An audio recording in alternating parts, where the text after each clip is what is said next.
What was your impression of Elon working with him? Demanding the best, demanding it fast, and not a lot of room for bullshit and wasting time. And so yeah, I'm hugely inspired. I learned so much from working there and observing that. And just people talk about like the Steve Jobs reality distortion field, when he was speaking on stage and all of that. Elon's different because he's not perfectly crafted like a Steve Jobs, right? Where it's like the perfect words and the perfect cadence. You get a lot of ums and ahs and that sort of thing with Elon, but it's like, it makes him human, exactly. But yeah, those team, gatherings, company meetings where he's speaking about the vision and where we're going and multi-planetary, like that just made me so excited. It's the way he speaks about that and inspires, like, yeah. Welcome back to another episode of the We Love to Build podcast. I'm here today with Jeremy Lassman. He is a former SpaceX technologist and now the co-founder of Quantum Star Systems, which aims to employ cutting-edge quantum computing cloud services. He is also the founder of the Passion Company, a multi-dimensional research and development organization focused on accelerating the world's conscious evolution to superhuman. Thank you for taking the time to talk with me.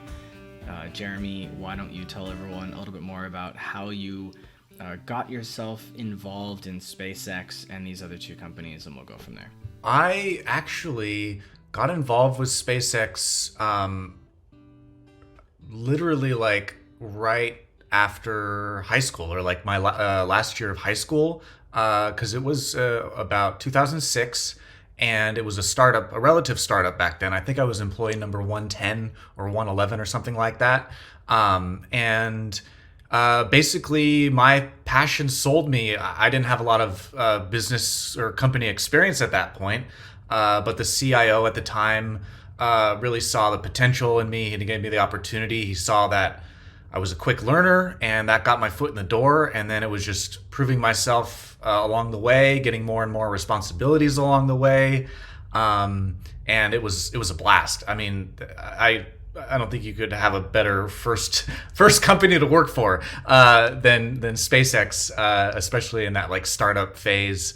So that's kind of how I got involved with SpaceX, and then getting involved with the quantum computing, founding that company is sort of the Steve Jobs to Wozniak kind of relationship, where my partner, the CTO and co-founder, is very much the engineer, the technical guy, soft-spoken, and he really loved me coming in because I kind of provided that visionary way of kind of putting it out there and talking about it, and along the way helping to start up the company, so I come in from more of a big picture angle on quantum research, quantum technology, and it really is a broad stroke across a lot of my work in terms of the many different definitions that you can kind of define for what quantum means to a human and to a machine, to technology, and the play there. So that's kind of where I come at in this. And what about the Passion Company? It's my soul's work, in that it's the closest to where I am both the scientist and the artist here, in like really bringing about like something new and pioneering and all the ways in which I play in that vein, it's a big vision. It's doesn't exist on the Earth yet, which makes it very fun to land something and to take the big ideas and put them into something and let that kind of grow. And basically, I see a vision for a whole new industry, the passion industry, to support humanity, especially as technology advances. I see passion as the focus that will help humanity stay current with evolution, and to still have purpose as technology really starts to change our life, change many industries, and that's kind of where the idea starts on all this, all the work that I do in the R&D. How can you combine passion and technology in a way that inspires other humans to care about protecting their future through learning to get better as a human? The best way that I can answer that through our discovery and through how we treat passion is we look at passion as the fuel of human energy, not just a volatile emotion. The fuel. So in the automotive metaphor or the battery metaphor, passion is the thing that kind of is the battery of our life force and the fuel that either drains or is powered on all levels of body, mind, spirit, soul. It's the fuel that runs through the whole system. And that's kind of what I coin as my imagination technology intellectual property is the way to look at the body, mind, and spirit as this bi-directional energetic system in which passion is the fuel, because passion kind of spans that gap, if that makes sense, where it's not necessarily a physical thing. We can't see it with our senses, and it's not only an energetic thing. It kind of, or a better way for me to express this is, you can be passionate in excitement or you can be passionate in anger. So it kind of is beyond the polarities there. It is encompasses both as a fuel of our life.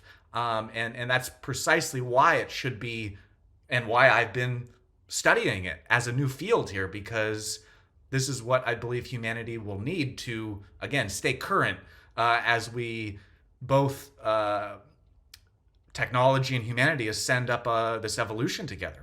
Recently, we've seen things like ChatGPT and Midjourney and DALL-E and these other generative AIs come in and very quickly make it seem like artists aren't necessary, content writers aren't necessary. Obviously, there's more nuance to that because they haven't stolen the show. They've made it so that we can do our jobs better and faster.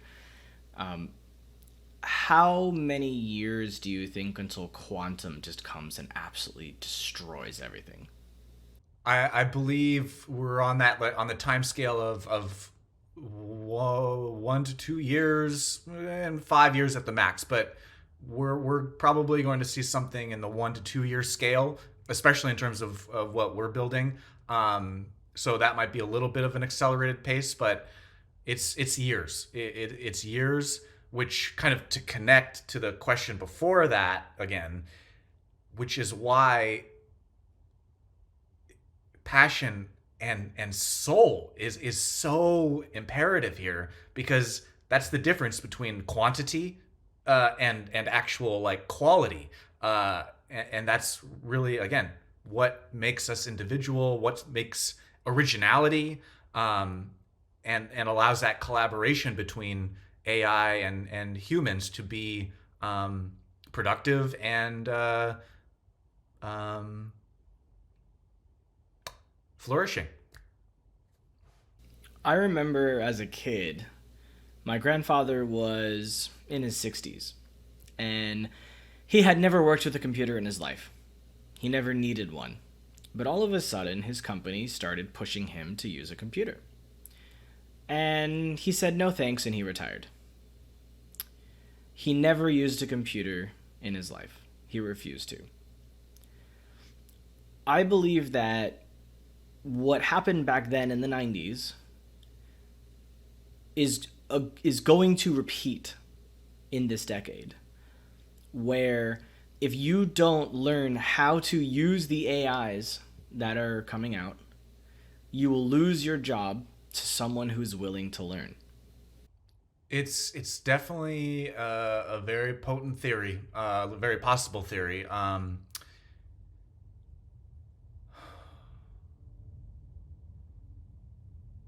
And I would agree with that, because in not necessarily like in a replacement sense, but in an augmented sense, these things are going to help whatever your profession or career or skill. It's gonna augment it if you, like you said, are on the bend, are with it,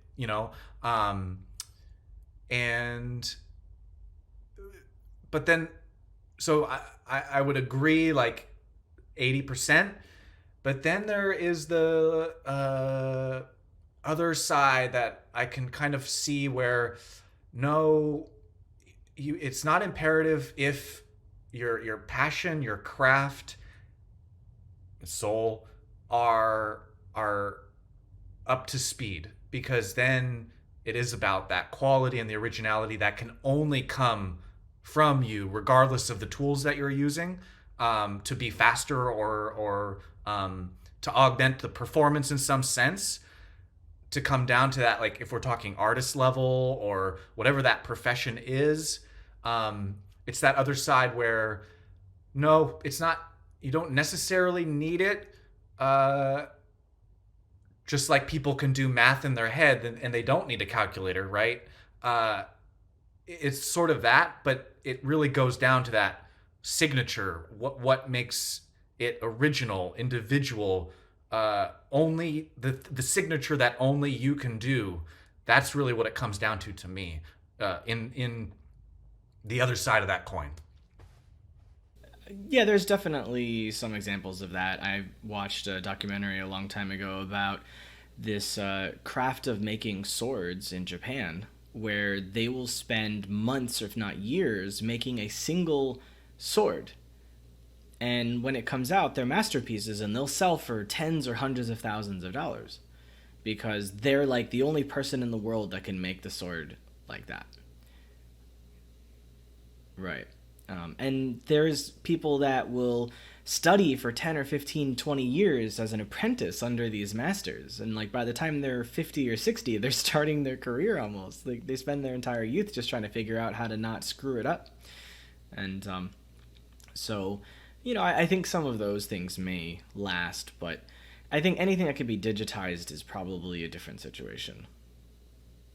Right. And in that vein, you're talking about like the augmentation, the performance efficiencies, and things like that speed up the process, or yeah, exactly. There was a story earlier this year about a team of researchers that had used math and Google's quantum computer to simulate a wormhole. Have you heard of this? And what do you think of it if you have? Everything is possible, so I definitely see it, because the capability is there. You're just talking about the focusing and the precision of how you are programming that photon, or the qubits that you're manipulating. So I see the potential of it. But what I would want to know is what the term means. Like, what does a wormhole mean in the context? I guess it was trying to prove that you could use quantum computing to simulate the fact that black holes or wormholes are potentially a way to get to another universe. That's actually a core part of the innovations that our company, the Quantum Star Systems, is innovating. Is that that multiversal, or the multi-dimensional parallel programming techniques. Like what has to happen to be able to program using parallel universes? What does that actually mean in layman's terms for business owners? classical computing means that you're computing and writing software in a linear A, B, C, D, E sort of thinking. With quantum computing, you're not, and you're using the qubits to access parallel universes to get the solution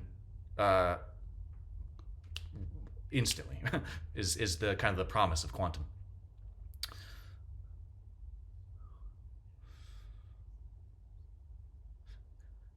Yep.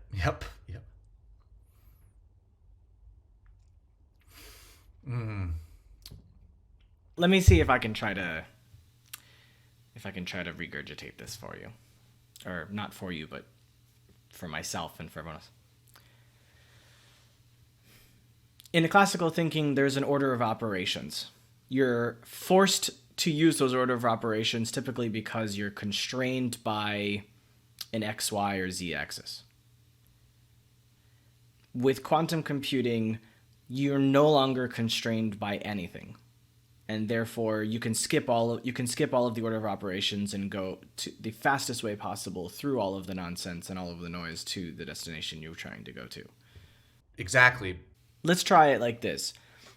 I'm an investor, and I have no idea what quantum computing is, and you want me to give you money. Pitch me. Right now with classical computing, it's like parallel. You add computers, right, to scale, right? So you're in parallel adding a bunch of computing nodes to scale performance, and then when you give it a very, very complex problem, it's going to chug over, distributed over all those computers, and the faster you want that to go, the more money you have to throw at it, correct? And then you think about, okay, what are the most complex problems? Big data, AI, ML, all these things that you want to be able to compute, structured data, unstructured data, and complex algorithms. Well, at a certain point, it's not feasible to go horizontal like that, where you're just adding computers and adding to scale. But with quantum computing, you can do that same amount of work faster on a quantum computing platform, because you're no longer distributing computing power over many computers, but it's inside of one. What is an example of a current problem that the world faces that a quantum computer can compute the answer to, that a classical computer can never in our lifetimes? There are certain like financial algorithms that are super complex that would take a classical computer years to chug. That can start to be done closer to fast, like instant almost. That's the kind of order of magnitude that you're thinking there. Why is financial the first thing you think of? Because we were speaking investor language there for a second, right? Go to automotive and neural networks and training and all of that. Like right now, Tesla is doing it with their Dojo supercomputer, which is the scale parallel approach, right? And how many gigabytes, terabytes of video are they chugging with that every single minute, hour, days? And then what's that doing to the whole training of the neural network and how long that takes to get better? You're talking like, and then the more cars added, that all can be done a lot faster in quantum. So it seems like we're heading inevitably into a realm in which the only way AI becomes valuable for us is if it's tied to a quantum computer. I believe that that's where technology is heading, and in the language of abundance as well, where what the technology is going to provide us because of that. I mean, just go to Star Trek, right? I'm sure you've watched or are a fan of Star Trek, fellow, where if you can go to a place in your imagination and with Star Trek where you can replicate any material from nothing, right? and what it takes compute and technologically to be able to do that, to print their holographic, their Earl Grey tea hot from materialized, right? I mean, that's the Star Trek vision right there, right? Of abundance, where if that's the case, we're really challenging a lot of scarcity ideas and concepts that currently on Earth right now, right? Because in that future, there really is no need for money at that point, because you can materialize any resource that you want, in theory, right? Do you think then that quantum AI and 3D printing are going to come together? Of course. How long do you think until that happens? Ooh, that's probably what, like the 5 to 10 year scale of things, if not more. But that's what my gut says. It's gonna. If you see how fast AI is moving in the last year, I mean, ChatGTP just came out, what, November of last year? Or publicly, I mean, where it was October or something, like, of last year, right?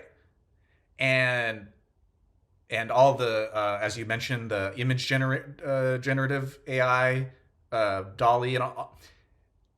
Look at how fast that has just, and then you got Microsoft the other day talking about, we're integrating it into Bing, into Teams, into Edge browser, and now Google has their bar. Like, it's fast. It's happening fast, and it's only going to get faster. We're accelerating here. So for reference, we recorded this episode on February 10th, 2023, although you're probably watching it around May or June of 2023. So by the time this actually airs, this conversation will probably be invalid. That's a good point. It's going to be interesting to reference, listen to it when it releases, and see how much has changed just in, what, March, April, May, 2-3 months, right? In the eyes of Star Trek, this idea of the replicator, do you think it really uses a sort of 3D printer? Like, how do you think that technology would actually work? In terms of materialization, what I see is, because you got to look at how 3D printers currently operate, right? They're laying down pieces of plastic, right? Layer by layer, or metal, and it's 3D printing, right? Instead of going line by line on a piece of paper, line by line, and building it up from a material that is like injecting into it, right? But I think how this could work is you're getting to a light level, the light level here, where you're instructing, and I've never thought about it this deeply, so bear with me here. You are instructing a printer to basically lay down layers of light at a certain frequency. So everything has a frequency. A rock is a very dense frequency. A light bulb has a frequency. So you're able to manipulate and print basically layers of light at a certain frequency that are the material that you are wanting to materialize. Would be my guess here. I'm curious why you went the light route, because it seems to me like let's say, for example, this bottle. This bottle somehow is holding water, probably because of the way that the plastic is designed. Although if you were to go down to the atomic level, there's probably holes in between the plastic molecules, or whatever chemical formula is used to create the plastic. But for some reason, it's holding the water, just like the table that my computer is sitting on. The table presents as solid, but really it's just a bunch of atoms that are really tightly packed together. In which case, they're just atoms. So wouldn't we be laying down different atoms based on a chemical formula of how that thing should present rather than light? I don't know. I've also never thought about it. Quantum is subatomic. That's where the programming layer is, right? Is you're subatomic and you're programming a photon to uh, output something, to do something, to get somewhere. And from that subatomic, you're giving it instructions for what atomic to become, to become, in a sense. So the instructions are starting from light, and then I think you're on. I think you're on something there, right? Where it's like at a certain point, it does translate into a chemistry, right? An atomic chemistry from there, where that comes from a frequency, that comes from vibrating the vibrating the atoms, the light, at a certain frequency, which then becomes something either dense or light. You're vibrating. Yeah, it's I've legit I've not thought about it this deeply, so I really appreciate it, but it's fun. Well, there's probably a lot of people that like Star Trek. I don't know. So it's interesting to think about because like I've watched every single Star Trek episode and every single Star Trek movie, and all of the animations and all like hardcore fan. And it wasn't until recently when quantum started to become a thing in our world where I was like, pretty sure we need quantum for that to happen. Probably need AI. You probably need some sort of database that understands the recipes of the things that it needs to materialize and dematerialize. And then you need a way to manipulate how things are created and destroyed. But then you also need to understand the chemistry of it all. But then you need to possibly have a way to store those chemicals in mass in order to be able to create those things. Unless quantum plus AI unlocks for us the understanding of how to manipulate light in a way that it can create chemistry. At which point you don't need to store the actual atoms in tanks anywhere. You can just create them out of thin air and destroy them, although classical physics tells us that you can't destroy or create matter. So quantum is the only way to do it. So why aren't you guys creating a replicator? But yeah, I mean, if anyone's listening to this that wants to be involved in that and wants to collaborate and be involved in some capacity, because as you could tell, I'm more of a big picture guy here in terms of how I see things, not necessarily a technical guy. So yeah, if someone's inspired, please reach out and let's brainstorm. I'm always open to that. You would think it's completely unrelated to entrepreneurship, but in fact, there's a massive opportunity because we do live in a scarcity, global economy. And so if there's a way to destroy scarcity, then you can sell that. At some point, you run out of units to sell, and at which point you can then make a version 2, version 3. So there is an entrepreneurial angle to it. There is business opportunity. And that's really my angle to make this relevant to this conversation. But you can also see how disruptive to the species that is, because a lot of purpose is derived from scarcity right now in the species, and it will be defended. It will be defended as evolution will try to defend something old as it falls out of favor. There will always be that defense because it changes everything. It changes value. It changes a whole host of things. If that problem or concept is solved, right? Even if we don't solve scarcity in our century, AI is already disrupting our world, and it's going to move a lot faster, and it's going to be really hard hitting for a lot of industries. And no matter how hard people want to kick and scream and fight about it, their industries are going to be disrupted massively. And there's no way around it, you know? And I think quantum's going to make that happen much faster. You worked for SpaceX for how many years? 6, 7 years, something like that. Did you ever share a space with Elon? Like, did you ever talk to Elon directly? Yes, I did. Not as much as like the engineers and rocket scientists and things like that.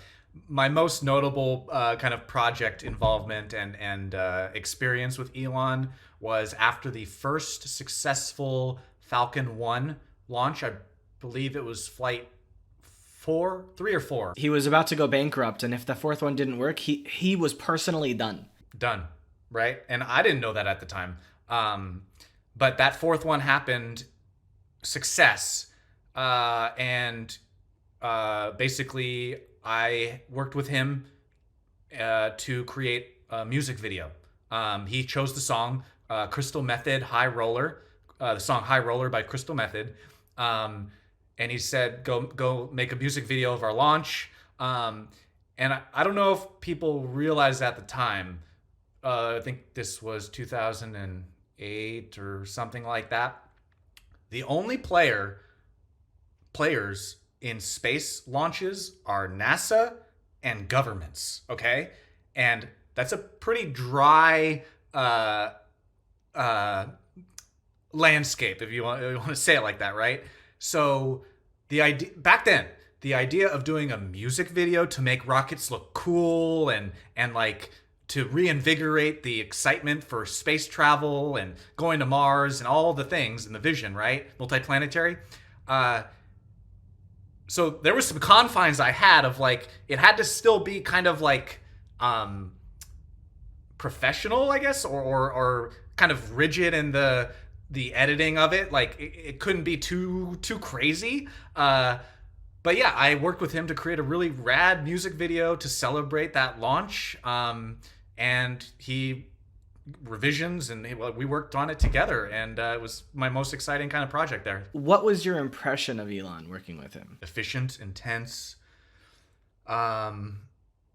demanding.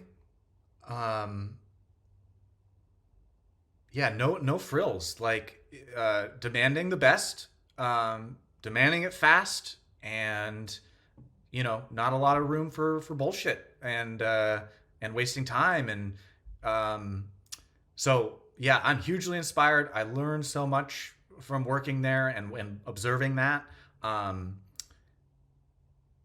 Yeah, and just people talk about like the Steve Jobs reality distortion field, when he was speaking on stage and all of that. Elon's different because he's not perfectly crafted like a Steve Jobs, right? Where it's like the perfect words and the perfect cadence. You get a lot of ums and ahs and that sort of thing with Elon, but it's like, it makes him human. Exactly. But yeah, those team, gatherings, company meetings where he's speaking about the vision and where we're going and multiplanetary, like that just made me so excited. It's the way he speaks about that and inspires, like, yeah. Do you think we're going to make Mars happen? I've watched the pattern enough of deniers and doubters and disbelievers at every step of the way. Oh, you can't launch a rocket. Oh, you can't launch a rocket with 9 engines. Oh, you can't land a rocket back on. Oh, you can't dock with a space. Oh, you can't drive cars autonomously. You can't. Every step of the way, he's proven them wrong. At every one that they like, you can't do that. That's impossible. And after watching that pattern, it's like, yes, we're going to Mars 100%. Do you see there's actually a reason to go to Mars? To boldly go where no man has gone before. He doesn't want to go himself. He's happy on Earth. There's a lot to lay down first. It's quite obvious that the first 50 or 100 years are going to be extremely dangerous. There's a high chance of death. running out of oxygen, running out of food, having your shelters destroyed or covered in dust so that your satellites don't work anymore. There's all potential. Like, what kind of people would have to want to go and live there to make it happen? That they can't come back. It draws upon the adventurous spirit, and the same motivation that people join the military, the army, the service of a country, right? They're jazzed by that purpose and that risk to put their bodies on the line for something bigger than themselves. So I do think that DNA, that adventurous spirit, that courage, and that alignment to the bigger mission, something greater than themselves for humanity, and actually like thriving on the risk, and the service to something. Like people want to go serve in the military, there will be people that want that. Maybe not a lot at first, right? But that I do believe that DNA exists in people that are jazzed up about that. Do you think we'll have to learn to genetically modify those people before they go so that they can survive? Or do you think they will evolve naturally in a way over time while living there that they can't come back and their children can't come back? And that eventually they will become a different species? It depends on how far down you're talking about, because in the vision of a multiplanetary species, it's plane flights. Go to Mars, come back. Like, that's the vision of like when it's sustainable, when there's the infrastructure and the rocket hardware to be able to in bulk, right? To like a plane flight. That was his vision up front, was like rockets were disposable and you'd launch one every year, right? But he saw, no, it's inefficient to throw them away every time. You do it like an airplane, where you redo them, relaunch, and then you're launching every day, right? Every hour. So once that's in place, if we're going that far, I do believe it'll be like a cruise, right? You go to Mars and you come back. But on an evolutionary level, I do believe that, and this is what connects to the passion and conscious evolution, there will need to be some training, and some different understanding about time, relativity, and